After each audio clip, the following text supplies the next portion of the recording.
याकूत अमीरुल दुनिया। नहीं, एक हबशी का एक तुर्क से क्या मुकाबला। किसी की बायोग्राफी पर पीरियोडिक फिल्म बनाना आसान काम नहीं, क्योंकि इन्हें बनाने में न केवल मेहनत ज्यादा लगती है बल्कि भारी और कम बजट भी चाहिए होता है। और फिर इस बात की भी कोई गारंटी नहीं कि फिल्म अच्छी कमाई करेगी। इसलिए आज हम 16 सितंबर 1983 को बायोग्राफी, ड्रामा, हिस्ट्री, रोमांस से भरी एक ऐसी फिल्म रजिया सुल्तान की बात करेंगे जिसके लीड कास्ट में धर्मेंद्र, हेमा मालिनी, परवीन बाबी, विजेंद्रा घाटगे, अजीत, प्रदीप कुमार और सोहराब मोदी के अलावा कई और सितारे नजर आए थे। फिल्म के निर्माता थे के मिश्रा, निर्देशक राइटर थे कमाल अमरोही, संगीतकार थे खयाम और गीतकार जान निशान अख्तर, कैफी आजमी, कैफी भोपाली, नीडा फाजली और माया गोविंद के लिखे 8 गीत रखे गए थे, जिनमें बतौर गायक आवाज दी थी महेंद्र कपूर, भूपिंदर सिंह, कबन मिर्जा, परवीन सुल्ताना, जगजीत कौर, फैयाज अहमद खान, नियाज अहमद खान, मोहम्मद दिलशाद खान, लता मंगेशकर, आशा भोसले और सुलक्षणा पंडित ने।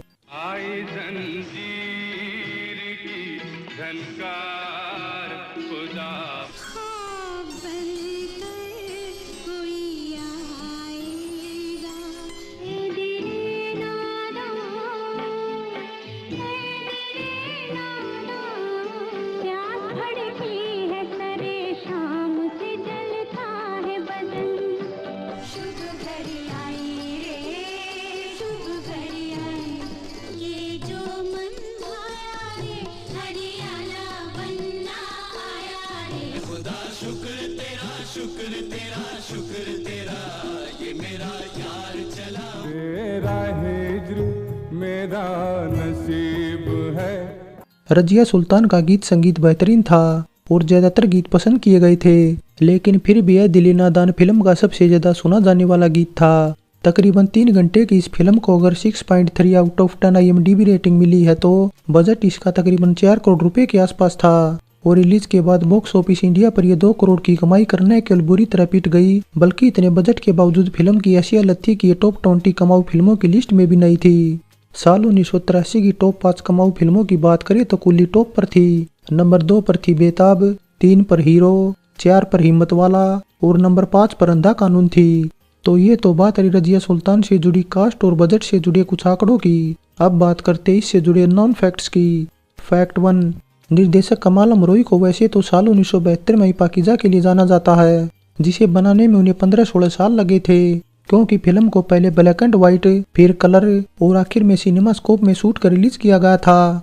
लेकिन इसके उलट रजिया सुल्तान को भी बनाने में उन्हें कम मेहनत नहीं लगी और इसका आधा तकरीबन 8 सालों का टाइम लगा था। कमाल की फिल्में न केवल अलग जेनर की थी बल्कि अलग सब्जेक्ट और उर्दू फारसी के मिक्सर से लबालब ऐसे डायलॉग होते थे जिन्हें पढ़कर अभिनय कर रहे सितारे का दिमाग भी चकरा जाता था। हिंदी सिनेमा में गिनती के ऐसे सितारे हैं जो उर्दू में लिखने पढ़ने का ज्ञान रखते हैं और धर्मेंद्र उन्हीं में से एक हैं। लेकिन शुरुआत में इस फिल्म में धर्मेंद्र की बजाय अमिताभ हीरो थे तो विजेंद्रा घाटगे वाली भूमिका भी पहले कबीर बेदी को करनी थी। राइटर निर्देशक के अलावा कमाल इसके निर्माता भी थे, लेकिन जब फिल्म फ्लोर पर जाने वाली थी तब कमाल को समझ आया कि निर्माता बनना उनके बस की बात नहीं, क्योंकि तमाम पैसा वे कमालिस्तानी स्टूडियो में लगा चुके थे। इसलिए नए नवे लेके मिश्रा पैसा लगाने आगे आ गए, जिनकी बतौर निर्माता ये डेब्यू फिल्म भी थी।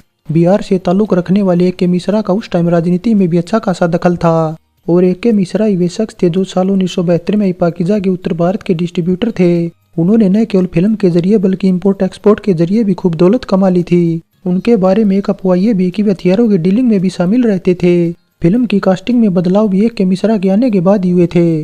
फैक्ट 2, कमाल अमरोही का पूरा नाम सैयद अमीर हैदर कमाल नकवी था। तकरीबन 16 साल की उम्र में फिल्मों में काम करने को लेकर वे घर से भाग गए थे और लाहौर पहुंच गए थे, जहां उन दिनों हिंदुस्तान की तमाम फिल्में बना करती थी। उर्दू पर तो उनकी शुरुआत से ही मजबूत पकड़ थी। वे मुगल आजम के राइटर में तो शामिल थे ही, साथ ही इससे पहले सन 1949 में आई अशोक कुमार मधुबाला की महल के निदेशक भी बन गए थे। लेकिन उनकी बनाई फिल्में हर किसी के लिए नहीं बल्कि सीरीज फिल्में देखने वालों के लिए ही थी। तू जमीन या जिंदगी की हदों के पार भी चला जाता तो रजिया तुझे वहाँ भी खोज निकालती।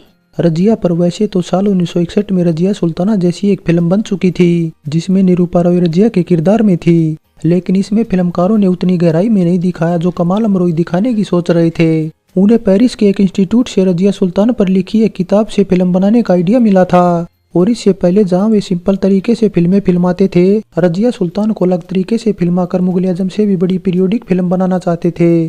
फिल्म के तमाम सीन में स्पेशल इफेक्ट के लिए न केवल उन्होंने हॉलीवुड आर्टिस्ट को हायर किया था, बल्कि टर्की की विरासत को दिल्ली के माहौल में सजाने की जिम्मेदारी उन्होंने कला निर्देशक एन.बी. कुलकर्णी को दे दी थी, जिन्होंने पूरा माहौल एकदम गुलाम वंश के दौर का रच दिया था, जिसके लिए उन्हें फिल्म फेयर में बेस्ट कला निर्देशक का अवार्ड भी मिला था। फिल्म के एक सीन पर न केवल काफी मेहनत की गई थी, बल्कि पानी की तरह पैसा भी बहाया गया था, और शाही दावत वाले एक सीन के लिए भी न केवल 45 तरह की भेड़ों के व्यंजन परोसे गए थे, बल्कि 251 तरह की मछलियां और 455 तरह के चिकन और आधा टन बिरयानी भी परोसी गई थी। फैक्ट 3, रजिया सुल्तान में वो सब कुछ था जो दर्शकों को शायद इससे पहले किसी फिल्म में देखने को मिला हो, क्योंकि ख्वाब बनकर कोई आएगा गीत में हेमा परवीन के चुंबन ने कदर मचा दिया था और समलैंगिकता को लेकर काफी होला भी मचा था, जिस वजह से दूरदर्शन पर टेलीकास्ट करते टाइम गीत को उठाने की भी यही वजह थी। फैक्ट 4, लक्ष्मीकांत प्यारेलाल की जोड़ी हिंदी सिनेमा की सबसे अव्वल संगीतकार जोड़ियों में से एक मानी जाती है, इसलिए कमाल अमरोई ने भी रजिया सुल्तान के लिए उन्हें बतौर संगीतकार साइन किया था, लेकिन उनका तेज तरार संगीत कमाल को पसंद नहीं था, इसलिए लक्ष्मीकांत प्यारेलाल ने उन्हें नई धुनें सुनाने के लिए स्टूडियो बुलाया था। लेकिन मीटिंग में व्यस्त होने के चलते जब उन्होंने इंतजार करने को बोला तो कमाल अपना अपमान समझ बैठे और लक्ष्मीकांत प्यारेलाल की जगह पुराने जमाने के संगीतकार खयाम को साइन कर लिया, जो फिल्म कभी कभी, त्रिशूल, नूरी दर्द और उमराव जान से एक बार फिर लोकप्रिय हो गए थे। वैसे तो खयाम ने अपना करियर 50 के दशक में शुरू किया था, लेकिन सबसे ज्यादा फिल्मों का संगीत उन्होंने 80 के दशक में ही दिया। 70 के दशक के आखिर और 80 के दशक के शुरुआती सालों उनके गोल्डन पीरियड थे, जब उन्होंने बेहतरीन संगीत तैयार किया था, जिस वजह से उन्हें उस टाइम साइन कर कमाल ने भी कोई गलती नहीं की, क्योंकि फिल्म फ्लॉप होते हुए भी वे फिल्म फेयर में बेस्ट संगीतकार की कैटेगरी में नॉमिनेट हुए थे, लेकिन अवार्ड नहीं जीत पाए थे।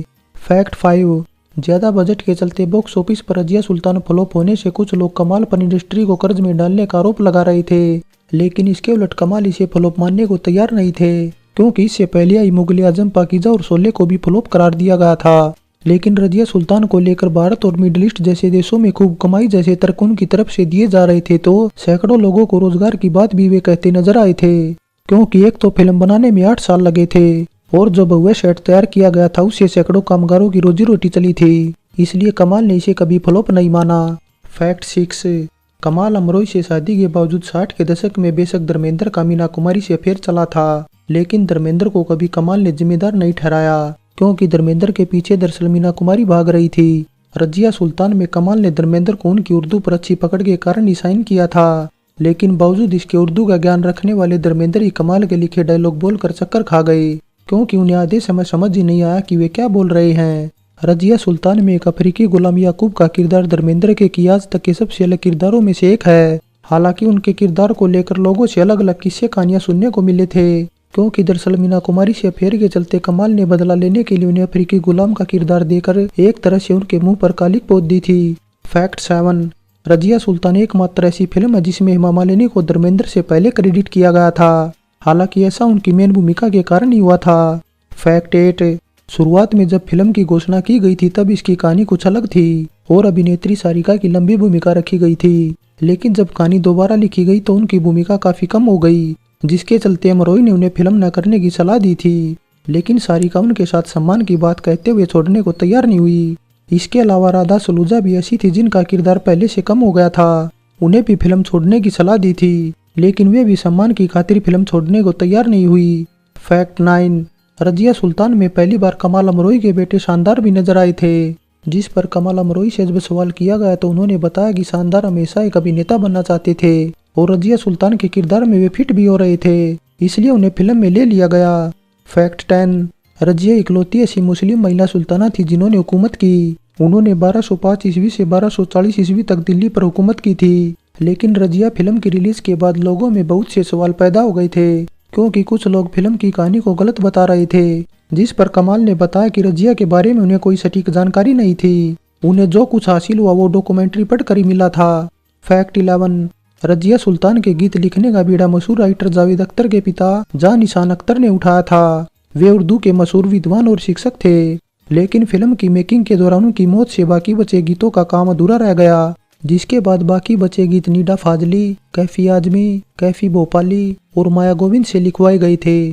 फैक्ट 12, अपने 4.5 दशक के करियर में कमाल ने कहानियां तो बहुत सी लिखी, लेकिन निर्देशन 4 फिल्मों का ही कर पाए, जिनमें 1949 में आई महल, 1953 में आई दायरा, 1972 में आई पाकीजा और 1983 में आई रजिया सुल्तान जो उनकी आखिरी फिल्म भी थी। लेकिन इससे पहले साल 1979 में राजेश खन्ना के साथ बनने वाली मजनू फिल्म भी उनके लिए बेहद खास थी, जिसकी कहानी, कास्ट और क्रू सब फाइनल हो चुके थे। बड़े पैमाने पर न केवल इसका मुहूर्त सोच लिया जा चुका था, बल्कि खयाम ने इसके 2 गीत भी तैयार कर लिए थे। लेकिन कुछ वजहों से उन्होंने इसे डिब्बाबंद कर रजिया सुल्तान को पूरा करने का फैसला किया और रजिया सुल्तान फ्लॉप होने के बाद उनका फिल्मी दीवानापन भी खत्म हो गया। फैक्ट 13, वेटरन दिग्गज सोहराब मोदी की बतौर अभिनेता यह आखिरी फिल्म थी, क्योंकि इसके रिलीज के तकरीबन 4 महीनों बाद उनकी मौत हो गई थी। तो ये तो बात रही फिल्म रजिया सुल्तान से जुड़ी अननोन फैक्ट्स की। अब बात शूटिंग लोकेशन की करें तो इसकी इंडोर शूटिंग अगर मुंबई के कमालिस्तान और फिल्मिस्तान स्टूडियो में की गई थी, तो सभी आउटडोर सीन टोंक राजस्थान में फिल्माए गए थे, जहां काफी बड़ा भव्य सेट लगाया गया था। शूटिंग लोकेशन के बाद अब बात 31 में फिल्म फेयर की भी कर ली जाए तो फिल्म को 2 कैटेगरी में नॉमिनेट किया गया था, जिसमें ये एक अवार्ड पर कब्जा जमाने में सफल रही थी। फाइनली ये बात सच है कि रजिया सुल्तान हर तरह के दर्शकों के लिए नई थी, लेकिन इसमें जो भी दिखाया गया वो काफी नया और अजीब था, जो आज भी लगता है। फिल्म काफी मेहनत और फुर्सत से बनाई गई थी, जो उस टाइम किसी हॉलीवुड पीरियोडिक फिल्म से कम नहीं थी, जिस वजह से इसकी गिनती कल्ट क्लासिकल फिल्मों में भी होती है। गीत संगीत से लेकर सेट, कॉस्ट्यूम और डिजाइनिंग का काम बेहतरीन था। अफ्रीकी गुलाम के किरदार में धर्मेंद्र ने तो कमाल कर दिया था, लेकिन फिल्म की मेन कमी इसके डायलॉग के साथ धीमी रफ्तार और खराब स्क्रीन प्ले था, जो इतना कमजोर था कि हेमा परवीन का चुंबन भी दर्शकों को अपनी तरफ खींच नहीं पाया। वल्लाह, ये मुझ पे तेरा रहम और खुदा की रहमत साबित होगा। आज की वीडियो आपको पसंद या ना पसंद आई है तो लाइक या डिसलाइक में से एक जरूर करें, और पसंद आई है तो कमेंट करने के साथ चैनल सब्सक्राइब करें। वीडियो आप तक सबसे पहले पहुंचे इसलिए घंटे का बटन भी दबा दें।